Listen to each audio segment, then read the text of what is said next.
What are we starting with? We're starting with a graphic. Just want to make sure that we're up on every channel here. I'm going to check Facebook. Facebook started a little late the other day, so I just want to make sure that we're streaming here. Oh, hey, look at that. We're on Facebook.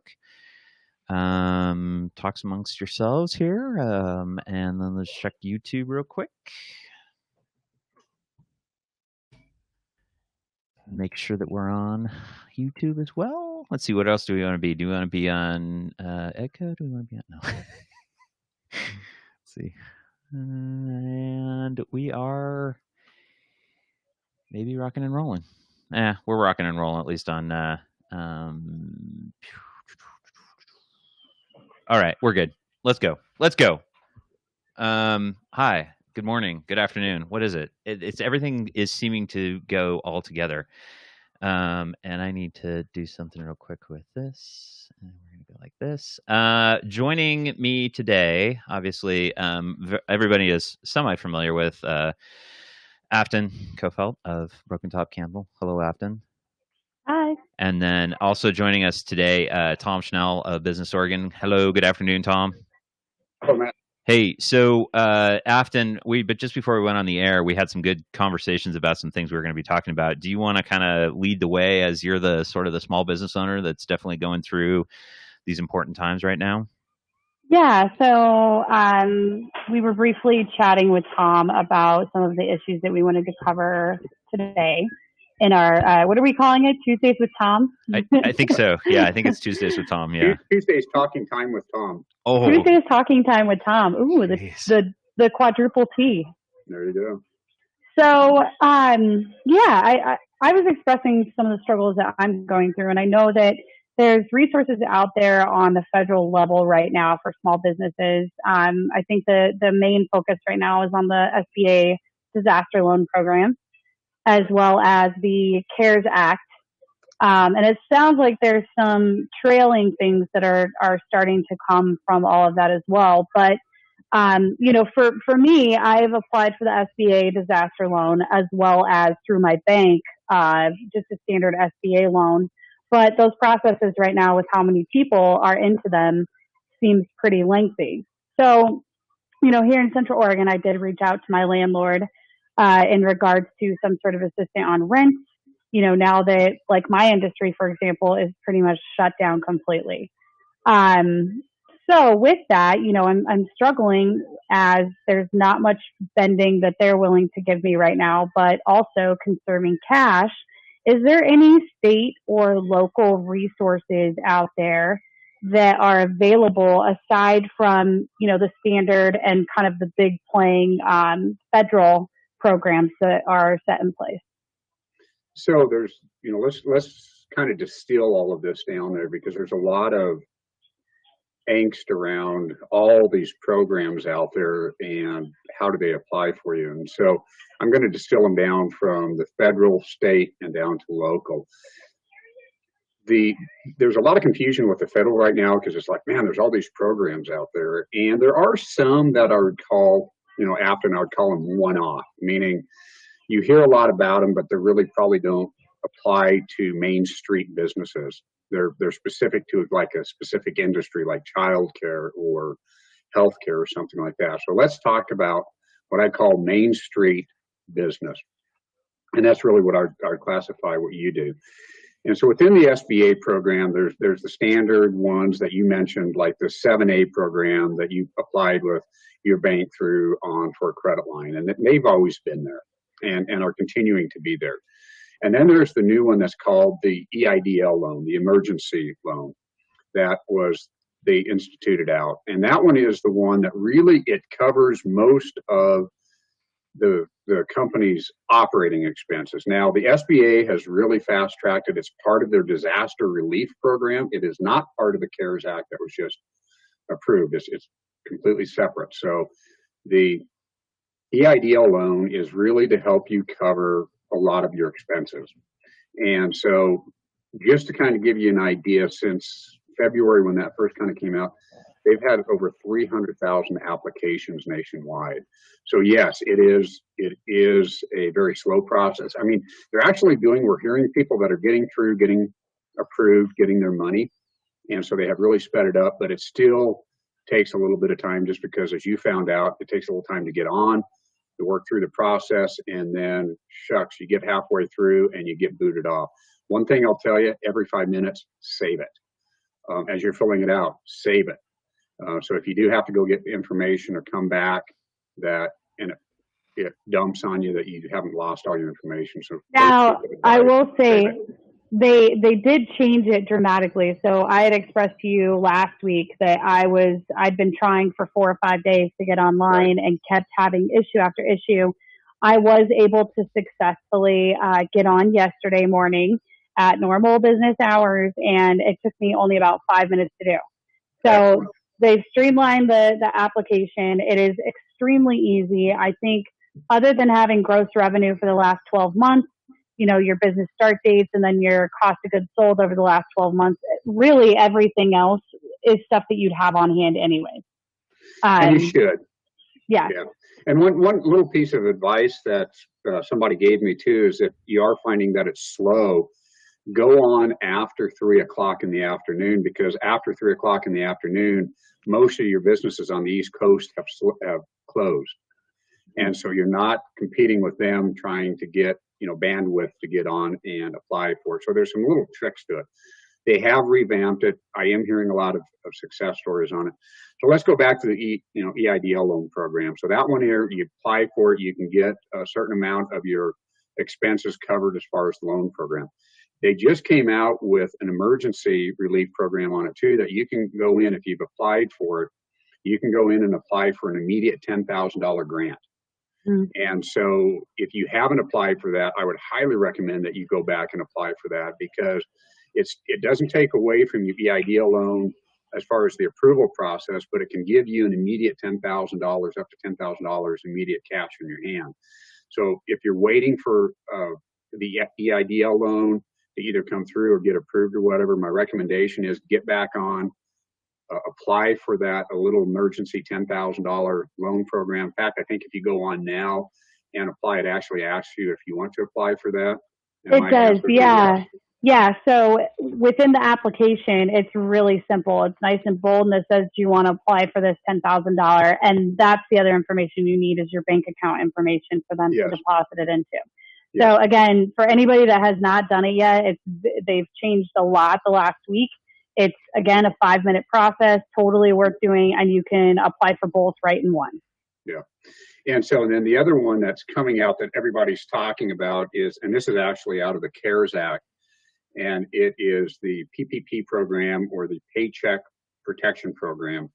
And that one is a little bit different than the EIDL loan program. It's really designed to help businesses keep their employees in place. And so what they do is they're giving a potential forgivable loan to companies that are able to keep their employees in place. And so can I have a PPP loan and an EIDL loan together? And there's still some clarification coming out of this. Most of what I have heard is the answer is yes, but you can't double account, meaning that if you use the EIDL loan to cover some of your payroll, you can't use the Paycheck Protection Program to cover that same payroll. So you have to separate that out a little bit. But that's still coming out. The Payment Protection Program, the Paycheck Protection Program, we just heard from one of the senators, Oregon senators' office today, that is going to go live April 3rd.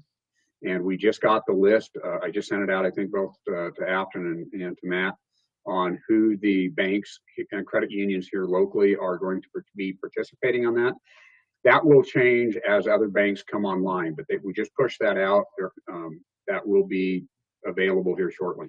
So just for clarification real quick, the EIDL loan, go directly to the SBA website, apply for it there. If you do have any questions, go to your local Small Business Development Center. They have been trained on this. They know the answers for that. So if you've got any questions, go to them. On the CARES Act, which is the Paycheck Protection Program, if you have any questions on that, go to your bank or credit union, go to your lender. So that's the separation I would say there is. If you have questions on the EIDL loan, go to the SBA or the Small Business Development Center, the SBDC. If you have questions on the CARES Act or the Paycheck Protection Program, go to your local financial institution, and they should be able to answer the questions on that. That's from the federal level. Now, we're also hearing on the state level, so some of the CARES Act is providing money to the states, and so they're pushing some of that money down to the states to implement programs and apply to small businesses also. Some of it will stay at the state level, some of it will be passed down to the local level. We don't know how much that is. We don't know what all the strings are attached to it. So those are still coming available right now, but more than likely we're going to get money at the state level, and then we're going to implement some programs to help small businesses. That's a ways out yet because we haven't even got that money yet. And then what we'll do is we'll push that down to some of the local agencies that will also have some funding available to. Right now, Affton, we don't have any of that available to us because it's still coming down the pipeline. So your best bet right now is to get in on that EIDL loan and then take a look at the Paycheck Protection Program, the PPP loan. And when that comes available, see if you qualify for that. There's going to be some other resources from the state that is coming very shortly too, and that's through Workforce Solutions. And that is to really help those companies that are needing funding to help their payroll and their employees too. Now, that's going to be separate from what the federal level is. This is a state level. We don't have all the resources on that. We're meeting this week to start developing some of that. So some of that's going to be being pushed out too. So as I get those available, I'll definitely push it out to you, and you can make those available to others. But right now, the federal level is out there. The state level is going to be coming on shortly. Then we're going to have some local level stuff up and running here shortly also. Yeah, Tom, is that on the state level, is that sort of predicated by the Oregon legislature meeting and passing some things that need to be passed? Is that sort of what we're waiting for on a state level? So, thank you, Matt. That is a very timely question, and that is there's a portion of that is yes. And so there's two aspects that we have to look at is anytime you get federal money, is they usually have strings attached to it. And so what we have to do first off is see what type of strings they have attached to it and what requirements do they have. And then based upon that, the legislature, the state of Oregon's legislature will meet, and then they will decide what they're going to do with that money. So my agency is Business Oregon, and we're the economic development agency for the state. But we have other agencies out there like Workforce Solutions. We used to call them the unemployment agency, but they call it Workforce Solutions now. And there's several other agencies that will be benefactors of the money that's coming down. So we don't even know how much. I mean, we've been given a range, and I'm not even going to put it out there because it's a huge range. I mean, it could be anywhere from this amount all the way up to this amount. We just don't know how much we're going to get. Once we know how much we get, once we know how much what the federal requirements are, that then the state legislature will come together and they'll say, okay, we're going to give this amount to Business Oregon, and this is what you want, what we want to do with it. Are we going to be doing grants? Are we going to be doing loans? Are we going to be focused on a certain industry? That's all to be determined yet. We don't know. And so I'm not even going to speculate on that because there's just too many variables right now. But I will tell you, I got an interesting call from my boss last night, and he goes, I hope you're ready to work a little overtime because we expect up to 5,000 applications on some of these programs, and we've got 3 weeks to implement them. I'm sorry. Did you just, you said 5,000 in how much time, Tom? This is just an estimate that they're doing because you know how they have to do estimation. So there's no, this isn't a valid statistic. It's not a one that we have done a lot of research on, but just on a thumbnail approach, he said that just from his estimation, it could be upwards of 5,000, and they want to get that money out once they have the rules figured out, they want to get it out within 3 weeks. So that means there's going to be a lot of pressure on us to get that money out very quickly. And so we're waiting. We're just sitting there waiting, saying, okay, what are the rules? What are the regulations that you're going to have? and based upon, what are the guidelines and rules that we have to follow to get this money out. So we're looking at how much money do we have, what are the rules and regulations to get it out, and what tools do we have to implement to do it. And so we're just waiting for that. Yeah. That's crazy. So it sounds like you have a lot of work coming up ahead, sir. It's like putting your mouth on a fire hydrant and turn it on full blast. I've heard of this before. Yes. It's kind of like water skiing without a ski. Wow. Well, you let us know if there's anything we can do to support you morally and emotionally. And I mean, well, I'm more than happy to run to the liquor store and leave it at your doorstep. I appreciate that. So one of the questions that, Affton, I appreciate that, and Matt, you've asked too, is, what can you do? And just literally got off of a call to join this call here, or to this podcast here. And one of the things that came up was getting the word out. And I think we're doing a good job on it, but our concern is, are there businesses out there that we're missing? And how do we get that message out to them? I mean, Matt, Affton, you're well connected. And so like with myself, and so, yes, you get that information. You probably actually get overwhelmed a little bit with all the information that you're getting. And at the same time, there's companies out there that don't even know where to turn. And so anything we can do to get the information out there and connect them with a resource, whether that be the Small Business Development Center, having them go talk to their local bank, having them connect with a Business Oregon person, some way, their chamber, some way of getting them connected with a resource that has the ability to walk them through. Because as Affton, as you know, you're trying to run a business, and all of a sudden you have to figure out all this loan programs and what program here and what do I do here. It becomes just overwhelming. And so how can we help you to focus on your business and take away some of that minutia so you're not so tied? I mean, it can take you all day just to try to weed through this stuff. Mm-hmm. How can we help you? Like you and I have had serious conversations on a personal level about, my weaknesses and strengths within my business. And one of those weaknesses has always been kind of the finance side, mm-hmm. which the last year I've kind of dove into and really taken responsibility for. I think that, first of all, I'm probably one of the little stronger connected, especially currently with, the whole business side of things.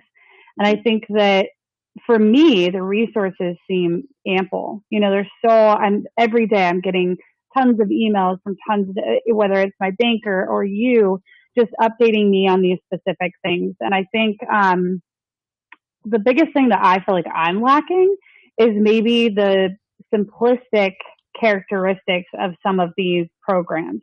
Yeah. And, there's some overlapping. And like you said, can you apply for both of them? And almost like a dummy version of Q&A, I think would be extremely beneficial for business owners that maybe kind of were like I was, like not really strong in their business as far as the finances, or maybe they have a company that is more of like a doing company over a financial company, whether that's a small construction company or mechanics, that typically it's just everyday walk-in traffic, service, things like that. So, I feel like the state and even the city of Bend, I keep getting emails from the city of Bend. And the biggest thing is if you're a business owner, just make sure that you're going online to EDCO or Business Oregon and just at least reach out and get connected so that you're getting these updates, because there are so many resources. But really, it sounds like after talking to you, and that was my biggest question, it sounds like there's still only a couple of options. Correct. So, the PPP and then the SBA loan are kind of the biggest options right now on a federal level. And from there, it sounds like things will start trickling down. So I would suggest, like, from a business owner to another business owner, like, go online, do those things. If you don't qualify or your application is denied, at least you tried. They've streamlined the process. It's so much easier now than it was even 8 days ago. And then I guess just try to stay connected with whoever possible. The Bend Chamber is another great place, or any local chamber of commerce. They're all reporting the same stuff. So yeah, I personally don't feel like, Business Oregon or any other entity could really do much more than what they're doing. You guys are doing an amazing job. Well, thank you. And, and I appreciate your feedback. And so to give you a little bit, because of your feedback and others, we do listen to that. And so one of the calls that I mentioned, we just got off, we are forming a task force here in Central Oregon to address exactly that, because this is what we're hearing from almost all of our business owners is there's so many resources out there and help, because I need help navigating through all this stuff. It's so complex. It's so confusing. And really, when you step back, you look at it and you go, it is because of so much information. It's like looking at an elephant and everybody's telling you a different part of the elephant and you have no clue what you're looking at until you step back and you look at it and you go, oh, that's an elephant. And It's like, exactly. And so what we're going to do is I've got myself, we have Heather Fitch from the employment division here, Worksource Solutions. And then we have Ken Bishart with the Small Business Development Center. So he represents the SBA or the federal level. I represent the state level, and then Heather represents the worksource or workforce part of it. And so we're all three coming together, and what we're going to do is we're going to try to put together the different programs and boil them down to a very simplistic approach of, I'm a business owner, I don't know what I'm looking at, I don't know what the resources out there, what ones do I qualify for, what ones should I apply for, and how do I go through that little step matrix so it's not so confusing like what you just meant. Mm-hmm. Because we're hearing that, Affton. It's not just you. I appreciate your feedback. It's so important that we hear that. And so what we're going to try to do is boil it down, and that way you're not getting hit from 10 different people or 10 different sources saying the same thing, but in different languages. It's kind of like we're all saying the exact same thing, but it's all in a different language. Mm-hmm. Oh, so yeah. We're very confused, but it's like, yeah, but we're all saying the same thing. Yeah. Yeah, I agree. I think other than that, I find that there are so many resources, and that Matt and I were having a conversation this morning, and he was curious about some of the SBA loan information and said, I'm not sure if I qualify for this. And I think, just making it so that it's easier for people to reach out and say, hey, do I qualify for this program? And how do I go about doing it? Opposed to, here's what the program is, and then leaving it kind of speculative from there. I would say, if you feel like you have been impacted by the COVID-19 or the coronavirus and your business has been impacted by it, then yes, definitely, go online and apply for at least the EIDL loan. If you do have employees, immediately start talking to your lender and find out what the different sources are with the Paycheck Protection Program. So there's various different sources out there, but those are the two ones. Once I find out more about the WorkSource solution, as far as the program that they've got, we're supposed to find out more about that. If that sounds like something that would apply to, I'll definitely push that out too. As resources become available, I'll let you know about it. But right now, those are primarily the ones that are available. Cool. Hey, I got to cut this call a little short because we got Cheri coming up here at 3:30. Tom, any words of advice in like the next 30 seconds for us? You bet. I've written down a couple things that I prescribe to right now, and one is adaptability and flexibility right now. And this time right now, really the businesses that are going to, I think, survive and even thrive are going to be the ones that are able to adapt and be flexible. And so part of that is just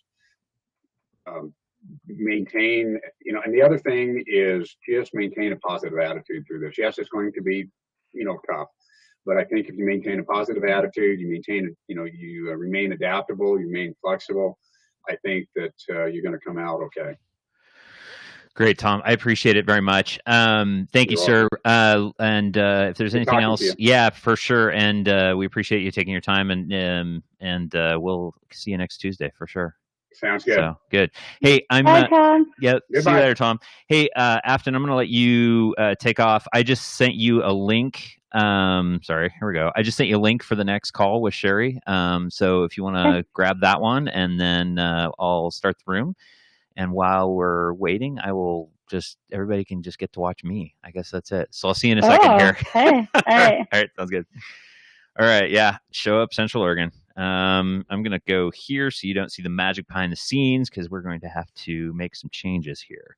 So that was Tom Schnell of Business Oregon.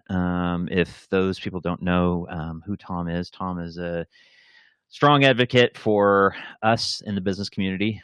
He also knows exactly what's going on with the state, which is always great to have him be a part of us or part of what we do. So I'm going to go ahead and start the next meeting here, guys. Thank you for bearing with us here.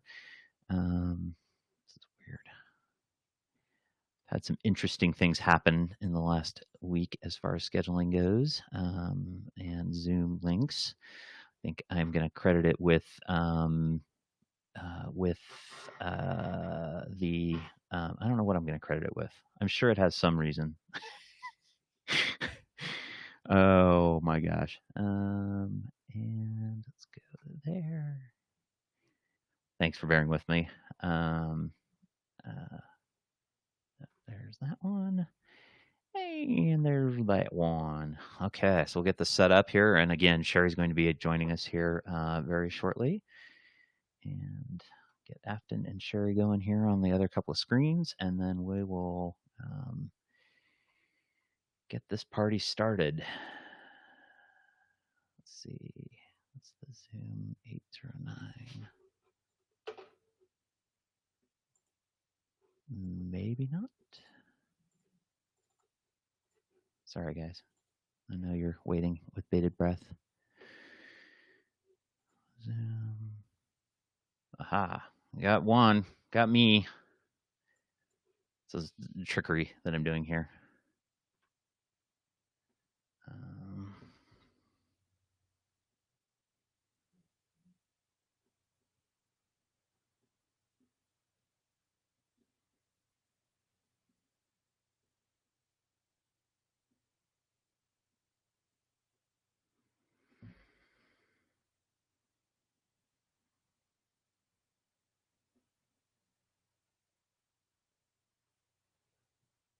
This is so riveting. I know. Oh.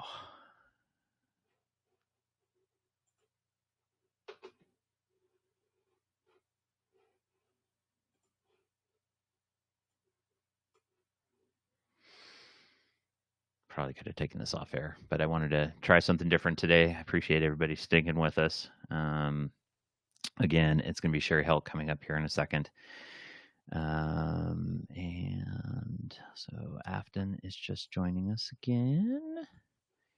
And we're going to make sure that you're pinned here, Affton, so that we can see you and your beautiful face. My messy bun. Affton's there. So now we're just going to wait for Cheri here. I just texted her letting her know that we're almost ready here. So we'll be here joining us shortly.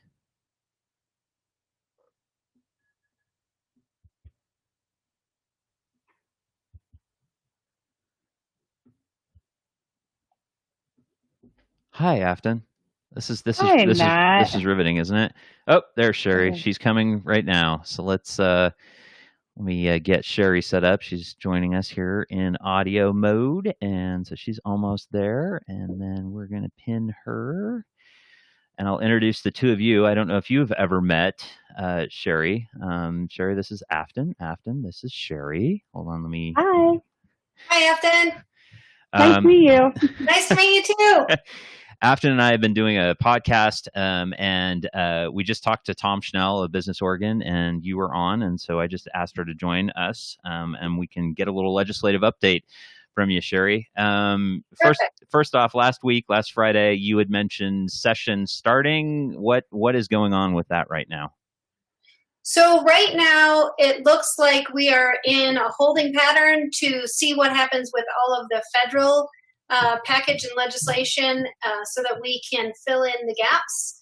And I'm anticipating we will hear something in the next couple of days about when we will be coming to short session.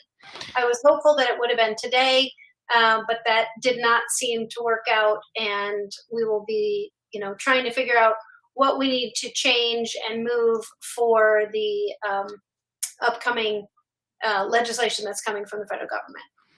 And so any projections? I mean, you're hopeful, but I mean, does that look like you guys are going to be in session by, say, the end of the week? How you're saying hopeful? The hopeful answer, I guess, at this point in time, Cheri. I'm trying to remain hopeful every day. I think that it's really important that we maintain hope and that we keep working towards solutions. And so as leadership discusses today, we do have legislation ready to go around what the committee came up with. We've got 45 suggestions. They've now started putting together the legal wording around those. And so those will be ready when we are ready to go into session. And so we'll see what comes out of this, but I'm wondering if it's going to be maybe in the next 2 weeks versus this week. Okay. All right. So sometime soon, but we're not entirely certain. So I got a couple of questions surrounding orders, and there's some sort of a not controversy, but there's some questions about travel in the state of Oregon, governor versus what local officials are saying. What is the general take on travel within the state of Oregon at this point in time? Essential, non-essential? What does that look like, and what are you encouraging people to do at this point in time? So the direction that I have heard is that people should stay in their local provider areas because we're kind of counted into our local provider areas. So if we're in Bend and we can find a space that we can hike or fish that is private and apart from others, 6 feet distancing at minimum in the outdoors, then we're welcome to go ahead and do so. But we need to remain in the same area and not put ourselves in danger that would end us up into a hospital bed and taking up one of those most necessary hospital beds at the moment. So for us, going and taking your dogs for a hike out on a trail that there aren't many people, that's fine. However, a lot of the parks are closed. Like the snow parks got closed this week, and a few other parks have been closed along the mountain just to limit people from coming out of their homes. And so the most important thing we can do is stay home and stay safe.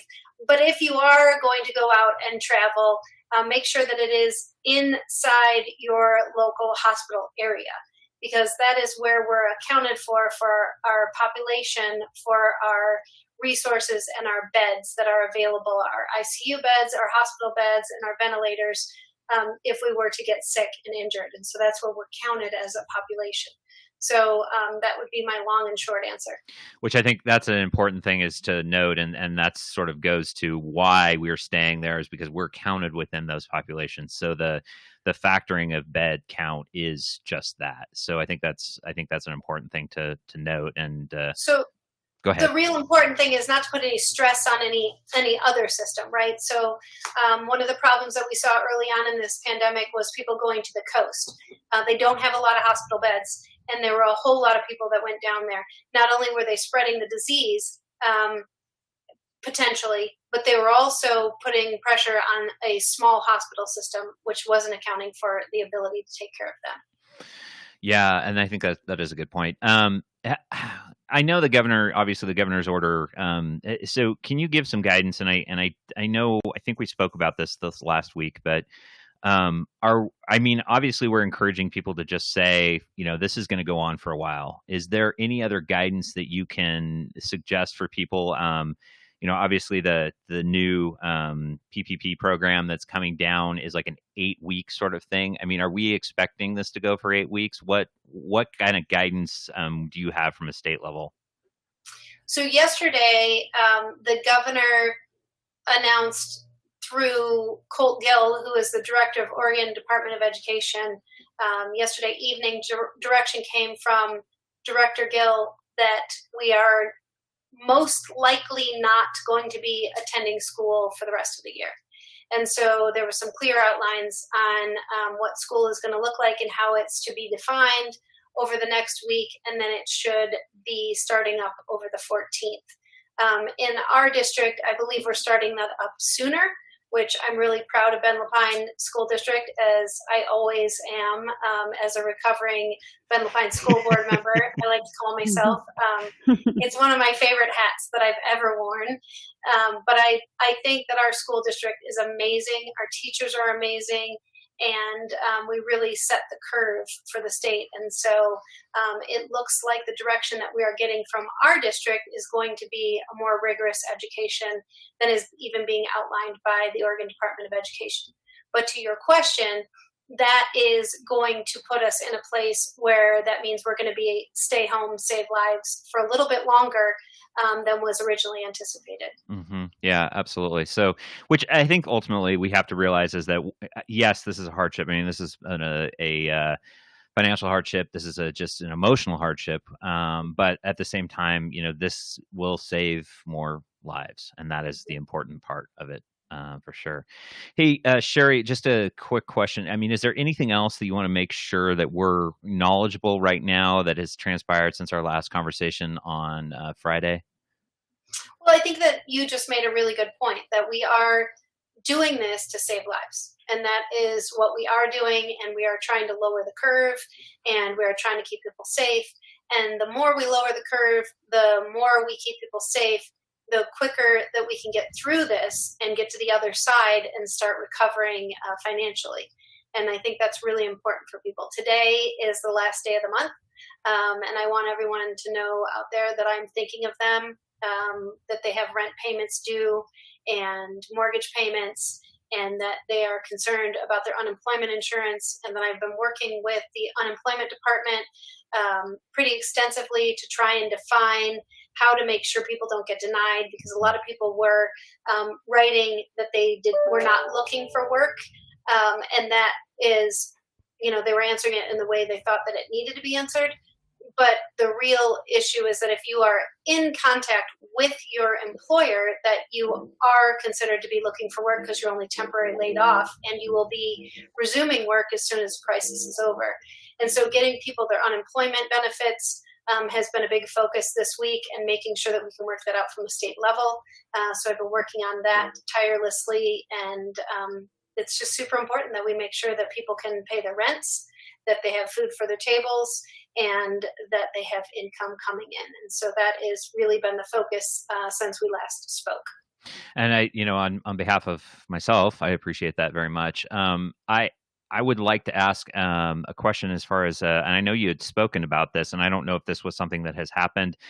Unemployment being, there's a 2-week waiting. I don't remember what exactly, and I know you were working on trying to see if we could front load. Has that been successful at all, Cheri? Yeah, so there is a 1-week waiting period.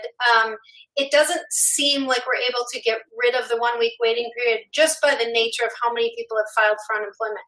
We went from about 800 people filing for unemployment to the week of March 8th, which we had about 4,900 people file for unemployment, to the week of the 15th, which then brought us to 79,000 people filing for unemployment. And I haven't gotten the numbers from the following week yet. But that put such a pressure on the system that the system is behind just by the nature of the amount of claims. It's unprecedented. We've never seen anything like that in the history of our state. The highest amount of unemployment unemployment claims that we've ever received was 21,000, and that was over a week's time. And we received 18,500 in one day and 79,000 for the week. So these are really unprecedented times. Know if you're out there and you're filing for unemployment, you are not alone. This is a temporary situation, and we will be working hard to make sure that you get income, and we can work on this together. We will get through this together. I know it feels very frustrating and isolating right now, but if we can lower the curve and we can prevent the spread of the illness, we can get back to work sooner.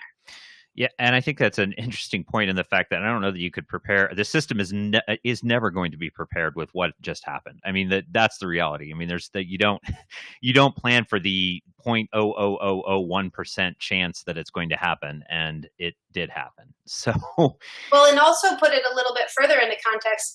The day before this happened, we have the lowest unemployment rate in the history of our country. So that also means that we have the lowest staffing in the unemployment department. And so, they weren't ready for it. And now we're moving as fast as we can, and there's been some movement, and we've got some rule changes. There's videos on how to fill out the unemployment insurance, because people are still, going to be laid off until the federal dollars start to kick in, I think, and that's going to be in the next 2 or 3 weeks when we'll start seeing some rehiring amongst companies, because we have these 7A loans that are specifically from the federal government, and they are designed to bring workers back from furlough, back from unemployment, pay for health insurance, pay for rent, and keep these businesses surviving through so that the jobs are stable and steady when we get to the other side. Oh, there's a lot of work ahead of you guys, isn't there? Yep, but we're ready. We've got to do it. When you sign up for this job, you think you know what you're signing up for, but history always tends to create new challenges for us, and it's so important that we lead and meet those challenges and listen to concerns. Today I was on the call with the Oregon Food Bank, listening to people who are trying to get food benefits to try and figure out how we can mitigate some of those concerns. And so we can do this together. And this is, a challenge, but we're up for the challenge, and we've got to make sure that we can provide for everybody. The whole goal is to keep everybody as whole as they came into this on the other side of this. Because the interesting thing about this financial crisis is that it didn't start from a financial crisis. It started from a health crisis, which we're trying to save lives. So with a virus, there will be an end. And so we do have an end to this crisis, and we got to make sure that we're ready for that end to be able to build a bridge across this this pandemic that we're in, and make sure that we can get to the other side as whole as we came into it. We've talked a lot about, basically employment and some of these things and food. I know one of the other burning questions right now is PPE. As far as the personal protection equipment, I think that's what it is. How are we doing within Central Oregon right now? I mean, what does that look like? I know they spoke about it a week ago, or I think it was a week and a half ago now. Has any movement happened there? What does that look like for us? So PPE is personal protection equipment. It's not what we would traditionally think of as equipment. It is a mask, a gown, and gloves of different varying types of, some of them are surgical, so some of them have to be hermetically sealed, and most of them are not, which is what we're talking about for this COVID pandemic. And the pandemic becomes really a PPE issue because we're trying to save PPE for the first responders so that they are not exposed. And this is a really, really important, critical part of this whole piece of staying home and staying safe. Because when we're staying home and we're saving lives, we're saving PPE for those first responders and those doctors to make sure that they're protected and cared for. So this has been something that I've been working on with the Joint Information Center since they were put together. I think that's about 3.5 weeks ago, if I remember correctly now. And we've been trying to, everyone has reserves. Deschutes County has reserves, the state has reserves, and the federal government has reserves. But what we found out is we've never had such a demand on our reserves. So our reserves are not really as adequate as we thought they all were. And then to compound the situation, the PPE is made in China. So they were shut down during their pandemic. So we now have less PPE being made. So we've got a compounding crisis, and we've been trying to find sources where we have PPE that are viable and safe and have the standards that we need. So Deschutes County has just gotten in contact with me about an hour ago and let me know that they have PPE on order and are expecting it in the next week to 2 weeks.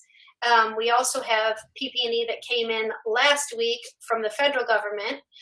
We also have been procuring as a state donations of PP&E, and those have been coming in from dental offices, from SEIU, from healthcare workers, home health workers, from manufacturing companies, places where you wouldn't think. Intel donated a lot of masks. And as a state, we procured 1 million pieces of PP&E. Now, those are being sorted, and then they will be distributed. But we have a desperate need for the PP&E now, and we have some. So on Deschutes, we have some on order. The state has now put in an order, and those will be received in a couple of weeks. And then we have all the PP&E that has been donated, which is 1 million pieces, and then some from the federal government as well when they released their sources. And then we also still have some of the state reserves. But the important piece of this is that we make sure that we protect all the first responders now, but that we have enough PP&E for the surge when we're expecting the surge, so that they don't run out of PP&E when that happens and we're at our critical moments. Yeah, which I think is an important point. I mean, obviously people can say, well, we don't have enough right now, which we're working on getting that. But the fact is, what is it? It's somewhere around the 24th to the 28th. Is that expected to be the highest point? Is that right? What I'm talking about, Cheri? I'm not sure. I've heard anywhere from the 14th, give or take a week before or a week after.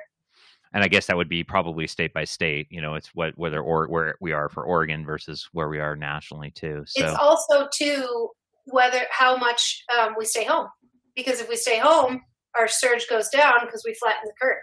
Right. Now, and let me ask you that, because that was a question I had as I was sitting here. Obviously we should be staying home. Some of the recommendations I believe are, if you're going to go out, is it every 3 days for essential, quote unquote, essential items. And it's only, one person should go out. Is that correct, Cheri? It's not, if you're going to do that for essential items, then one person should do it, basically. And then I think the other question I have within that is, is this is there a state recommendation? I mean, I see, I've seen people out in stores, wearing masks and gloves. Is that a personal recommendation, or is there some sort of state recommendation that is encouraging people to do anything, or is it just more of just stay home, I guess, more than anything else? The best thing we can do is stay home, and the masks are really important for our doctors and first responders, and we really should reserve and save all of those for them to keep them safe, because they are putting their lives at risk through this pandemic. And I want to just give a shout out to all of them for, their selfless dedication to making sure that our community is safe. And one of the ways that we can support them is to make sure they have the PP&E and we don't. And we don't need it if we stay at home and if we don't go out. It's also not particularly useful for people because they find that not touching your face is more useful in everyday life, because if you have a mask on and you're wearing it for long periods of time, you will naturally touch your face more. And that is one of the theories that has been stated. But I do really want to stress that staying home, if you don't need to go out, don't. Keep safe, keep your family safe, and keep others safe, because this is really about us protecting the most vulnerable people in our communities, because they're going to be the ones that are going to end up in the hospital and on ventilators. And we don't want to spread this to our vulnerable populations. So if you don't need to go, don't go. Try and go for the week if you can for grocery shopping, so that you don't, you're not going out needlessly and exposing yourself or exposing others. And also on the other side, don't try and buy too much stuff so that you don't have supplies for other people, because the supply chain is having trouble keeping up. And so that's an important thing to be mindful of as well. Yeah. But I do think, staying home as much as you can and keeping as many people at home as you can, while providing, your home the necessary things that you need, as well as, the businesses that people that are working, making sure that they're staying 6 feet away from other people when they are working to protect themselves as well. Thank you. Is there anything else before we let you go? I know you probably have a lot of work to do, but is there anything else you want to make sure that that people know? I just wanted to also make sure that people are aware of the SBA loans, the 7A loans that are coming in for payroll expenses. Those are going to be a real big key and factor to keeping people employed through this. And I want to make sure that everyone that has a small business is contacting their banks to make sure they get this paperwork filled out and these 7A loans filled out so that they can help with healthcare and workers keeping their wages. And these will be turned into grants at the date of, I believe, July 1st. So this is a really, really important thing to keep our economy rolling. Great. So obviously I ask this every time, Cheri, are you still continuing to do something for your mental health? I'll work on that tomorrow. You're not supposed to work on it. You're supposed to work on it every day. Isn't that what we're supposed to all be doing? This is good for my mental health. I'm hanging out and drinking tea with you guys. Oh, okay. All right. Well, we're glad that we could do that for you. Hey, Affton, I just have a quick question for you. Have you applied for one of those 7As at this point in time? You're muted. Hi. Yeah, so I was able to finally, after a week and a half of trying, get on the SBA's website and apply for the disaster loan, which then, and I'm not sure what they're calling it, but then there's the small little part where you can click to get the $10,000 immediate relief. So that was part of the conversation we had with Tom Schnell earlier with Business Oregon, is a lot about the SBA loans and the programs that are put in place for small businesses. As far as some of like the PPP stuff that's in place, I know that there's a lot more to that program than the general SBA loan options. But one of the conversations we had with Tom was about the accessibility of information, and we feel like state level, city level, national level, I think everybody's been really amazing about putting the information out there for small businesses. Yeah. There you go. There's a little real-time feedback from a business owner, Cheri. So thank you for your work. Yes, so there are two types of loans. There's going to be the SBA loans that will be the disaster relief loans that will remain loans. And those will be over a 10 or 20-year period of time. And then there are the 7A loans, which are, I think, renamed the PPP loans. And those will be turned into grants. So that's the one that's really important for businesses to get that one filled out so that you can pay for rent, for employees, for benefits, for 401k, for healthcare, for your employees to keep them as whole as possible and your businesses as whole as possible through the pandemic. And then those will be the ones that will be turned into grants and will be forgiven in July. Do you know if there's anything else that will counteract those loans? And I guess what I mean by that is like the PPP, for example, in my scenario, we primarily sell wholesale. So about 80% of all of our sales are national to boutique stores. Current situation, pretty much overnight, our sales stopped, and therefore our production has stopped. So for me to keep employees on, first of all, I don't have the cash reserve to do that even short term until something like this kicks in. But on top of that, I don't even have the work for the employees to do because there's nothing moving forward. So do you know if there's any program that is in talk that, you know, would make exceptions to companies like mine given that situation? So I think this is exactly what it's designed for, is for your business. You don't have to have them work. The government is going to give you this loan, which will then be forgiven so that you can pay them through the crisis. So essentially what it's trying to do is take the burden off the unemployment insurance sector and have you be able to make sure that you're paying your employees 100%, even though there's no work. You can pay them to stay home and stay safe and save lives while you're getting this loan to make sure that that's exactly what you're doing. And then it will keep your benefits whole. It will keep your employees' wages whole. and it will keep your business whole so we can get to the other side and build a bridge to recovery. And my dogs are barking. That is welcome to the era of Zoom and everything we do from home, basically. I did tell my kids and my husband that I would be on live feed from 3:30 to 4, but the dogs apparently did not.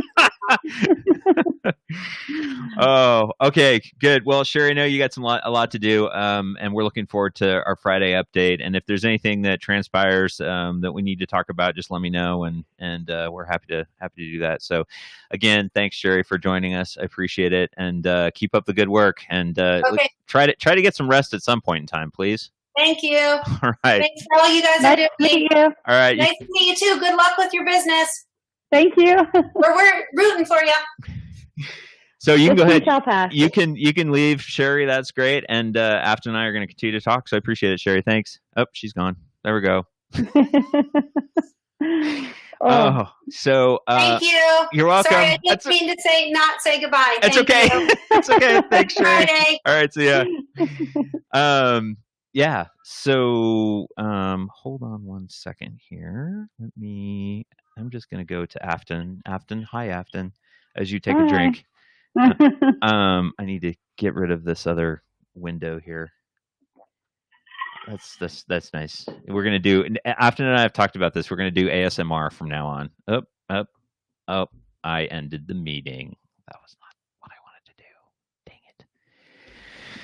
Oh, okay. Well, guess what? We are going to send Affton something so that she can join us again.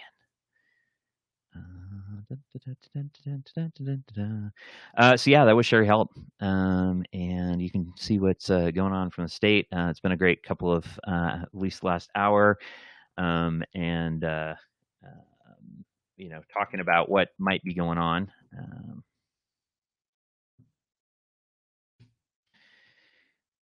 There we go. Okay.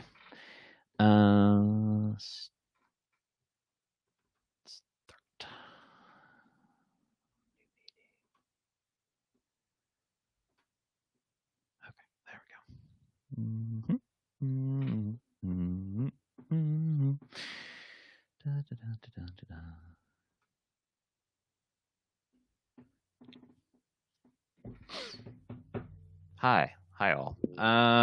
Yeah. So Affton is just about to join me again. Hello again. Sorry. Hi. Sorry about that. I did not mean to do that, but I did, and then yeah, exactly. That was not what I meant to do. Things happen. No, they don't. They never happen. I don't know what you're talking about. Technology never does anything. It's always perfect every time. It's the operator behind the technology. Shh. We don't say that, Affton. We don't say that at all.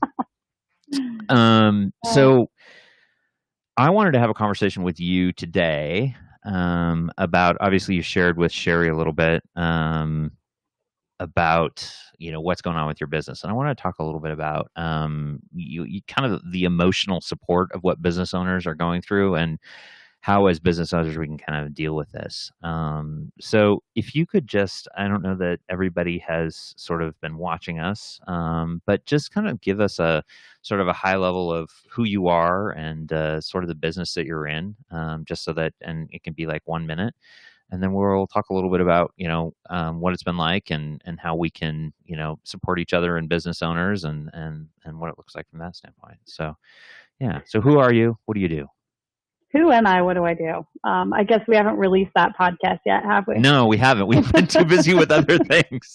It's been one of those crazy things that, it's not really been possible to do anything but this. No, that's okay. We're going to look back on this when it launches and be like, wow, things are different. Or we're just going to have to throw it away and start over. I think we might have to start over. But we'll have to put that in the vault, though. That's like pre-virus. Oh, yeah. No, it'll be a good conversation. It was a great conversation, actually. Yeah. It was. Both of them were. Yeah. Okay. So my name is Affton Coffelt. I am the CEO and founder of Broken Top Candle Company here in Bend, Oregon. I launched the company in late October of 2015 as a small kitchen, stay-at-home mom project that kind of took off pretty slow, but starting in mid to late 2018, really hit the wholesale market and kind of went national. So in the last year and a half, we've rolled out a ton of new products, not just in the candle home goods sector, now branching out into personal care items such as soaps, lotions, and roll-on perfumes. So the majority of our retailers, again, are national based. We have about 900 independent small business owned boutiques that we sell to, as well as some national chain stores. And then minimal sales online. So that's kind of in a nutshell who we are and what we do. And again, working from home, I'm going to get interrupted here in a second. That's okay. Because while you get interrupted, I'll kind of let people know who I am. I am, for those people that don't know, my name is Matt Hand. Own a production company called Hand in Hand Productions. Have done a lot of events over the years, done a lot of production for nonprofits and a lot of corporate work. A few weeks ago, when the governor's order came out and events dried up, I essentially was an unemployed video guy. And so this has been an interesting time to transition, and a lot of fear, a lot of emotions, which is kind of what I want to talk about more than anything else. So Affton, obviously you're now, what are we, week 3 into this, I think, is essentially where we're at, I think. Oh my gosh. Yeah, I think so, roughly. And that's primarily, Matt and I had been talking about starting a podcast, and actually in the very, very early stages of the virus hitting the States, we had filmed our first three podcast videos that we were planning on launching. And then this kind of turned into more of just a daily update with local,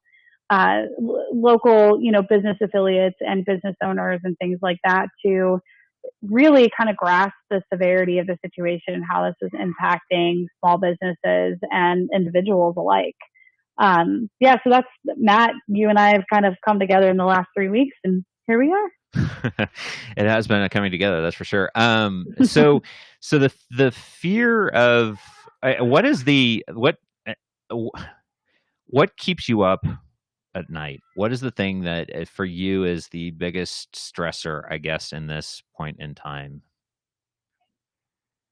I really honestly think that the fear is starting to subside a little bit. I think long term is more the fear than short term, where before it was short term. Like, oh my gosh, what are we going to do? The sales are gone. People are canceling orders left and right. What are we going to do? Now that just seems more of like a day-to-day normal. And I don't know a better word than normal right now. I think, my long-term stress is just the effects that this will have overall. And again, part of some of the conversations we've had is about reinventing yourself to overcome that, which I feel like we've done, hence probably some of the immediate fear releases. But as far as keeping me up at night, I think thinking about the potential, like if this doesn't unravel positively and hopefully sooner rather than later, like potentially my business that I've spent the last 4 years building could be gone. And that's I think that probably this, how do you come to terms with that emotion? Because obviously if you're dealing with, and Affton and I are going to get really vulnerable here because I know she will. And I appreciate that fact for sure. Yeah. That's the reality. You spent the last 4 years, and at the end of this, if you lose it, what then? Well, I guess the best part about my current situation is that I've really built a strong surrounding of support, and in particular on the business side with other business owners that have seen how much I've grown and what I took from nothing and built into something that, I had a friend recently tell me, is like, what are you scared about? You've done this once. If anything, if you do it again, you've already learned your mistakes. Like, you won't make the same ones. So I think that I just keep trying to keep that in the back of my mind. Like, even if it does fail, for one, I have not only the experience building a business, but the experience running and managing people, the experience running supply chains and building relationships with customers, and now podcasting. So I think that either way, I'll come out of this, and it might not be the path that I thought I was going down. But there's been some fun unexpected turns, and I'm really just trying to. I'm more of a silver lining person over fear, so I'm really just trying to embrace that and say, okay, how can I come out of this better? What could I be more prepared for, not only in my business but personally and emotionally? And then if this does tank, what are some other options I have? Which are all things that 4 years ago were never put on my plate, or even 2 years ago. So I don't know. Like, yeah, I'm scared, I'm fearful, but I'm still optimistic that where there's a will, there's a way. Mm-hmm. Yeah. Well, and I don't know. There's somebody that was joining us on Facebook, and I don't know if that he's still there or not, but it's a gentleman that lives in Uganda. And the reality is for him, what his world looks like is vastly different than our world. And I think, to put it all in context, ultimately, if we lose, what do we have to lose? Money is one thing, but when we have each other, which I think as we're going through this process, we're building stronger and stronger connections with each other. At least we should be. I know, like you were saying, the business connections you've made and everybody, it's like you've built those strong connections. And so they're going to be on the other end helping you to emerge better. And this is a time to not, I guess it's lean into the fear. It's lean into the ability to say, okay, first off, recognize it. It sucks. Recognize the fact that it is fearful. It's scary. But the reality is we have a future. Because, if we will never truly lose community. We may lose things, we may lose stuff, but it's really difficult to take community away. And it's kind of, that's hard for some people to believe and get to, but I think that's ultimately what it is.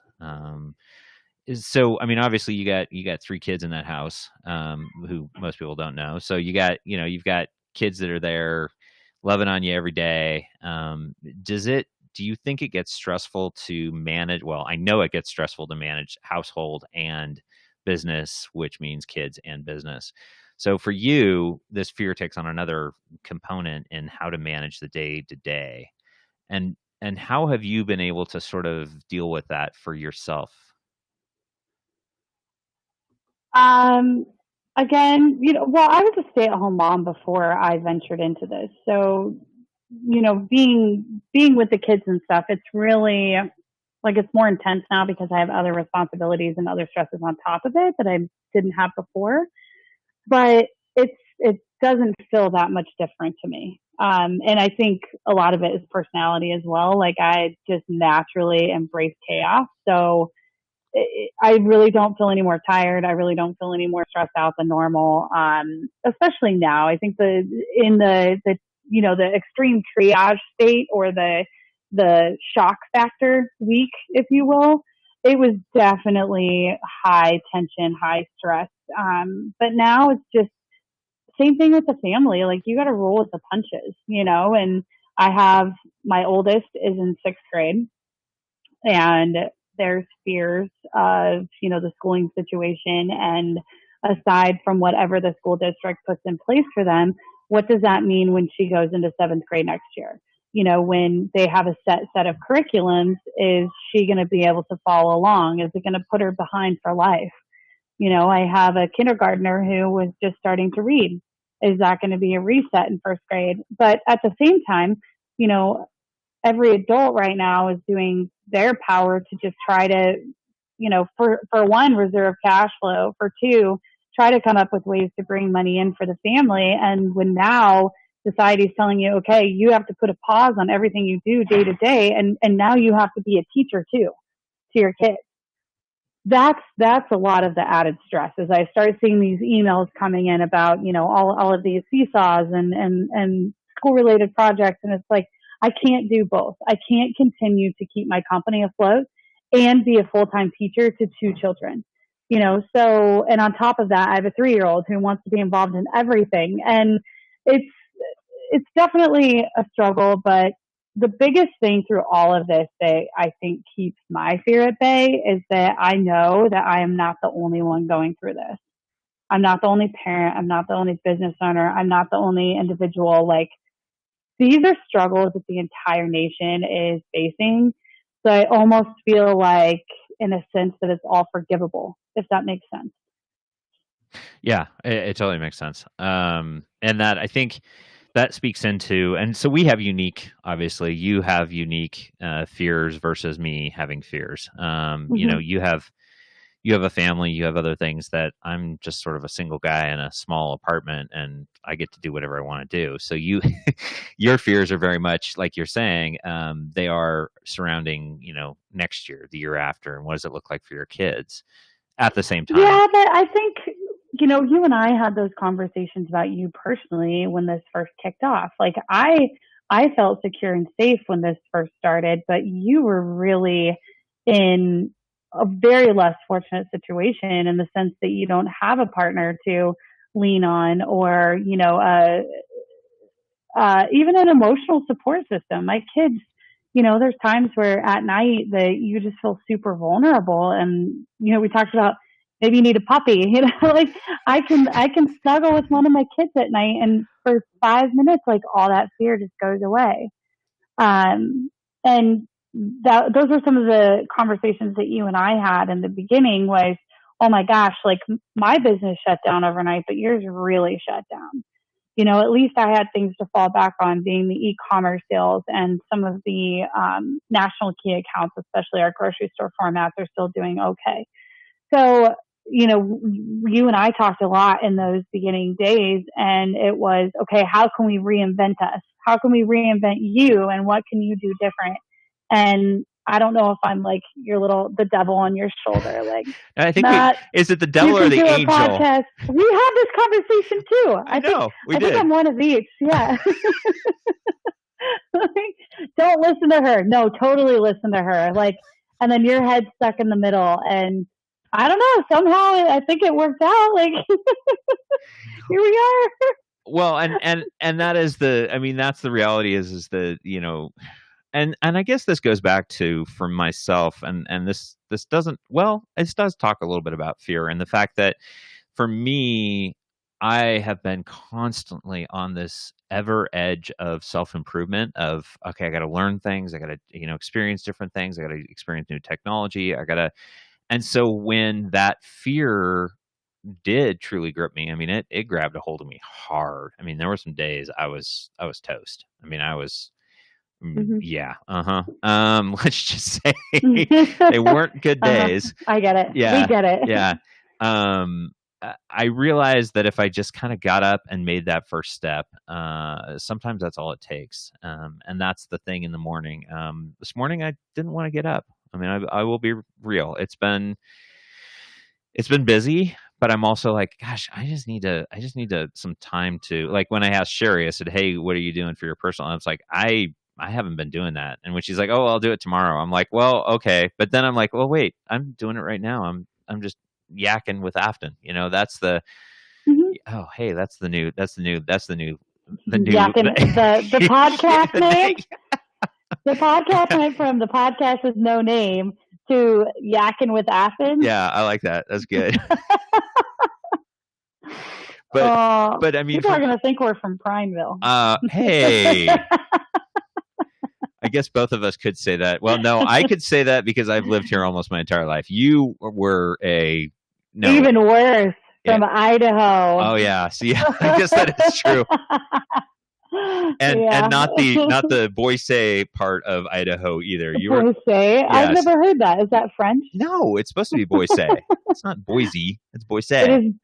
Are you from Idaho? No, I'm not from Idaho. Boise. All right. Well, all those people that are watching in the chat room can say whether it's Boise or Boise. I don't know. I'll have to call somebody that lives there. But this is not a potato situation. Tomato? No, it's Boise. Okay. All right. But I digress.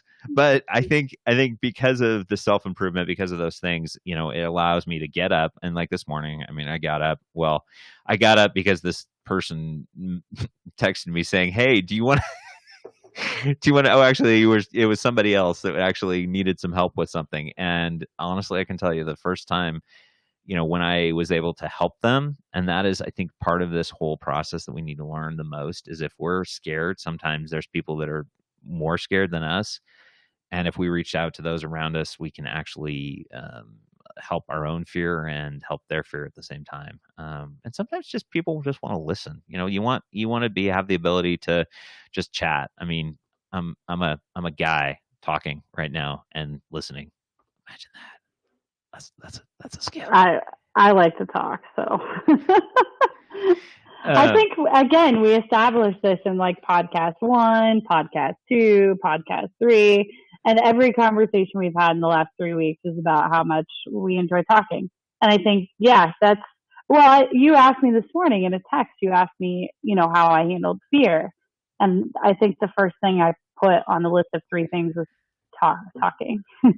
I'm now going to verify said text and see what you said. Let's see here. I like the text was good, actually. It was hilarious. There it is. Oh, you said talking. I love this. I know. So it says talking, thinking, and stressing. Can I suggest that you maybe not stress?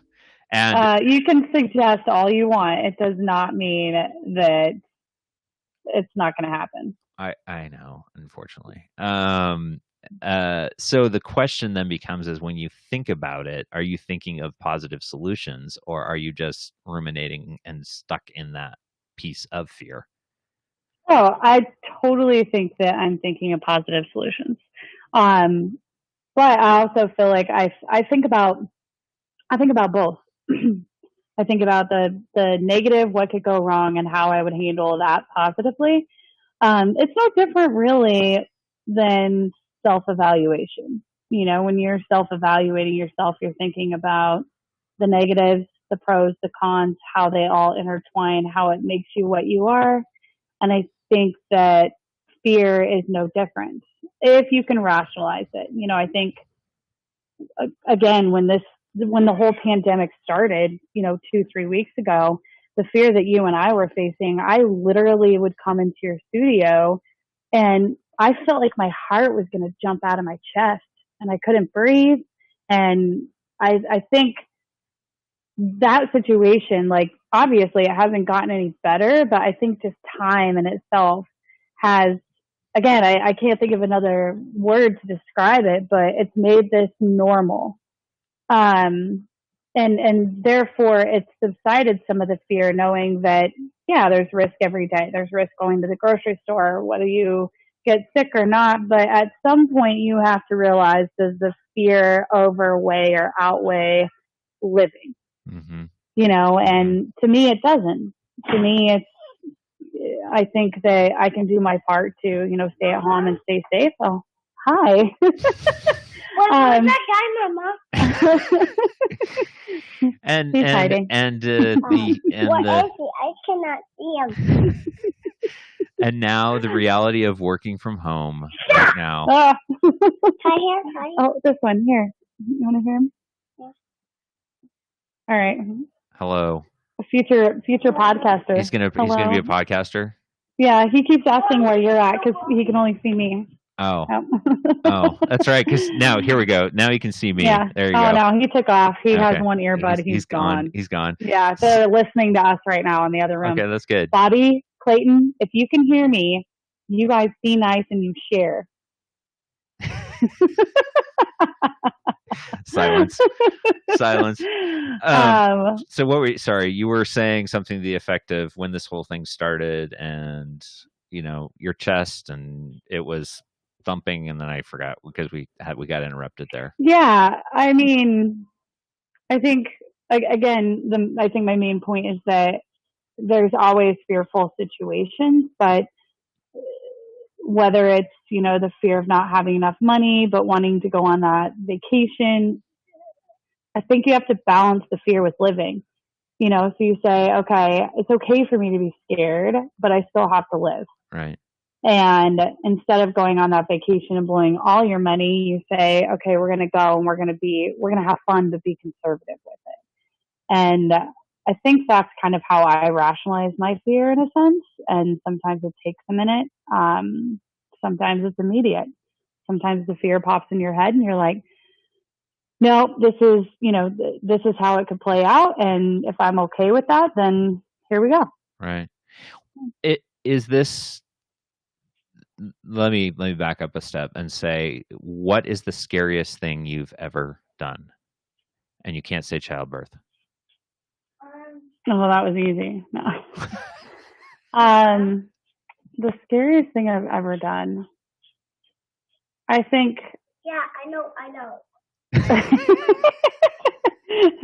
He's talking to us. That's good. I mean, being a parent is pretty scary. I'll be right back. I need to. Okay. Can I use this for a minute? No, you may not use that. Hi. I think the scariest thing I've ever done is being a parent is scary. There's a fear that, you're not doing the right thing, you're letting your kids down. But again, the fear is balanced by, as long as you feel like you're doing the best that you can, that's all you can do. But I personally think that owning my own business has been the scariest thing, because aside from me and the risk associated to me and my family, there's a huge risk with my employees, my partners, things, anything that's involved in the business. That's scary. It's one thing to take risk into your own hands and risk your life and your well-being and you sacrifice. But when it comes to the other people around you like this, and it is a perfect example of that, some of that initial stress that I had with you was like, oh my gosh, I'm not worried about me. I can figure it out. If I go bankrupt, that's fine. But what about the people that I employ? Mm-hmm. What am I going to do with them? How are they going to survive? I need to save all my money so that I can help them if they need my help. Mm-hmm. That was my biggest fear out of all of this when it hit my business. And I think that's so, I mean, would you, I guess the question becomes is, would you then say that, I mean, this time is probably, I mean, you starting your business was probably stressful, but do you think this time is probably, the scariest time for you? Yeah, because when you start a business, it's all scalable, right? Or, I mean, at least in theory. So, starting in my kitchen, I would only go out and sell as much as I could handle selling. I would only buy as much material as I could handle having on hand. But, when things hit this month, this year, we were up 300% sales over last year. So based on those projections, and you start building your budgets and you start forecasting for that, it means that you have to have X amount of product on hand. You have to buy X amount of raw goods. And those are all things that, because this hit so fast, we didn't have a chance to scale back. We didn't have a chance to, kind of adjust to living within our means. It just hit overnight. So yeah, I think by far in my business to date, this is probably the scariest experience. Yeah. I know for me, I think the first scariest moment in my life was being a father at 20. That was pretty dang scary. But I've been through some periods of time, and I don't know that I've been consumed by what I felt a couple of times during this process. And I think it's good for us to realize and rationalize that, but know that there is, like Tom said earlier, or was it Cheri? I think it was Cheri. It was either Cheri or Tom earlier today that said, there is an end. Basically, there is a spot right now that we know, it can't continue forever. And we are going to be there. So I just, the fear, I think the important thing on fear is to not be consumed by it, to go into it, lean into it, figure out where it's coming from, and try to figure out how to overcome it. Because, the reality is, I use this acronym all the time for fear, which is false evidence appearing real. And that's the reality, is half the time when you fear something, it's not really real. Yeah. And I think you can speak into that, Afton, a little bit, where, you've been at trade shows where I'm sure, needed to go to talk to somebody, but were you ever fearful in those moments of talking to those people? Oh, yeah, totally. Especially like not coming from the industry that I'm in. Mama, that's my baby. No, that's you. No. He keeps looking for you, Matt. There. Oh, he's looking for me? So if I do that, Yeah. he can see me. Yeah, look at him. There he is. Are you waiting for him to talk? Mm-hmm. Waiting for me to talk. He doesn't want. He sees me all the time. I know he doesn't. Well, here he can see everybody. Then he can see you There you and go. me. Is that better? Why do you always do that? Why not? No, always. What's your take on it? What's Why your do we fear? What's your always- biggest fear? Why do we always freeze? I don't know. That's just what we do as adults. We freeze up sometimes. Oh, I'm not Bobby? moving. That's why he's Hey. looking at me going, "You're frozen." I'm not moving. Hey, so Bobby. No, you're not frozen.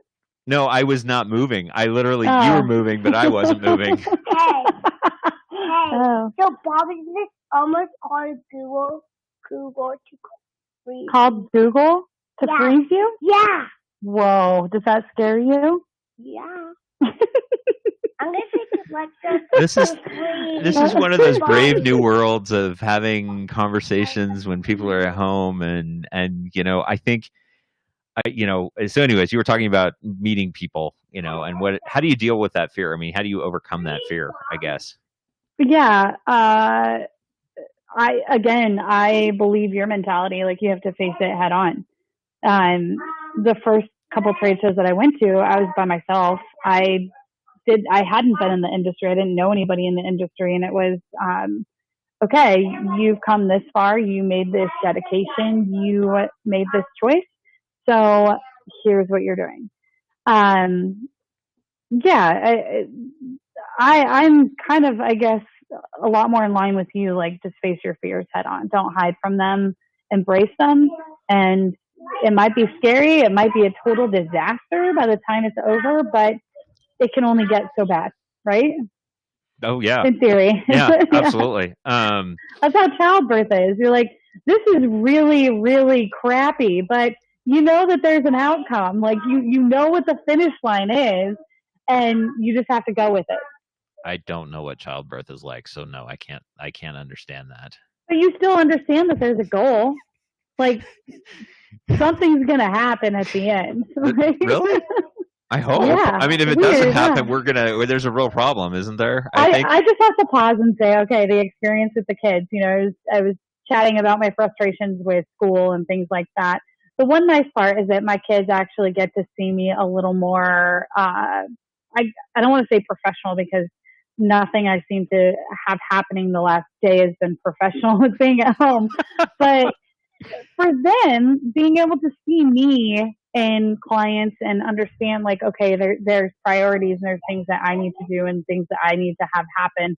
I think that this could be kind of a jolt in the younger generations, if you will, like everything that's going on, this reinventing of, don't touch that. Reinventing how we do business and how we live our lives. Like, I think that this is acceptable. I was on a Zoom call this morning with, actually tomorrow we're going live with a partnership with Sidara locally, and they will be selling our products on their website. And I was on a call with the logistics manager and the sales manager, and the logistics manager, John, he had his screen blacked out the whole conversation, and he was just on audio. And it was funny because at the end of it, he turned his camera on, and his daughter was standing next to him, and all of a sudden Clayton comes up, and they're waving at each other, saying hi, and it was such an amazing experience. Like, I wish that, I don't know, it's just so heartwarming to know that everybody, again, is in this situation together, and we're making the best of it together. And there's no longer this right or wrong. Like, oh my gosh, you're working with a messy bun from home with your child. And it's like, well, yeah, like I'm still getting stuff done. I don't really have a choice. Right. Right. Well, and I think that, I mean, that goes to a situation where, you know, for years as a society, I mean, we as a family worked in the fields, you know, we did this together as a family, and, you know, or the stores, you know, we were, you know, together and it could be 2 or 3 generations that were there at the same time. And we're now in a point where we're coming together. This is not exactly fear related, but I mean, at the same time, I think I would completely agree with you in the fact that we are definitely starting a transition within community, which I think could be fascinating. Could definitely be I could totally spin this and argue that it is not fear, or that it is fear related. You think about, you know, families complaining about society these days and not spending enough time together and this and that. Like, this is definitely a fearful situation that is forcing people to come together. And, you know, it's so crazy driving around town, and it's like, for one, it's a total ghost town, but the people you do see are these little pockets of families. You know, it's a mom and dad and 2 or 3 kids riding their bikes down the road. Like, I think it's forcing us to connect on a level that is helping with the fear, if that makes sense. Yeah, no, it totally does. Totally makes sense. Yeah. I think that's actually, it's an interesting point, because it is a point of, hey, we've had to embrace the fear and we've had to overcome it. But whether we know that or not, I mean, that's the reality is that, well, this is just what it is. Now, I think in the past, I think I would agree with you. In the past, we had to fear those things. We had to basically say, hey, this is not the appropriate thing. So we're going to be afraid if we have to work from home. You know, we have to, you know, and the reality is that we're showing that a lot of what we do today can be done from home, and we don't have to make it the same way that we did before. So yeah, that's actually a really good point. I like that for sure. I mean, it was already spinning off that way. You think about like the whole communal workplaces and working from coffee shops. I think that was all things that were set into motion, but involving, you know, definitely I never would have thought 2 weeks ago that there was anything professional about allowing my child to be on camera with me during a conference call, you know, but at the same time, business still needs to move on. We're all in this situation together. So you just kind of have to make the best of it. Yeah, I totally agree. Anything else you'd talk about fear? I mean, we've talked for a little while, but you know, let's let you get back to being a businesswoman / mom. The fear side of it? Yeah. I mean, is there anything else that you know, in this day and age, you want to encourage people to sort of move towards and move? I mean, you know, we've had a lot of conversations about being flexible, being, you know, embracing that fear, embracing new opportunities. You know, but what does that look like? You know, I guess, anything else? I don't know. I mean, I just don't know. I'm sort of rambling after being on air for almost 2 hours now. I'm kind of like, okay, what is it that we want to impart to people, leave them before we sign off? You know, again, I think that you kind of hit the nail on the head. Like, just embrace the fear, run towards it. Mama, let your kids be on a conference call with you. Mama said Austin said yes. You can lock a door. I don't know. Did she? Go ask her. And he was just talking about your oldest, right? Yeah. I think just, you know, embrace the fear, and there's still things that are important and priority, but at the same time, we're all struggling to find what that balance is. Can you give me just 1 minute? I'm almost done. Mommy's not letting me. Mama. We should let him run the podcast. Bobby's not letting me watch cartoons. Okay, I'm sorry. I will be there in a minute. Can you go for just a second? I'm totally going to cut this up and send you a copy of it. This is blackmail, Clayton. Oh yeah, Clayton's gonna see about it later. That's for sure. Now he's just having fun with the scene himself. He is, yeah. Get off the table. Yeah, I think just embracing the fear and realizing that, every single one of us in this situation, get down. Not this situation. Speaking of fear, Matt, do you want to borrow one? I have 3. I'll give you one. Get down. I need. I'll take your oldest. She's sassy. She's sassy like you. I'll take your oldest. Sassy, you're missing out on this. Get down. Get down. Normally this wouldn't fly, but I'm on live recording, and whatever I do can be held against me in the court of law. Cute. It's not as cute as you think it is.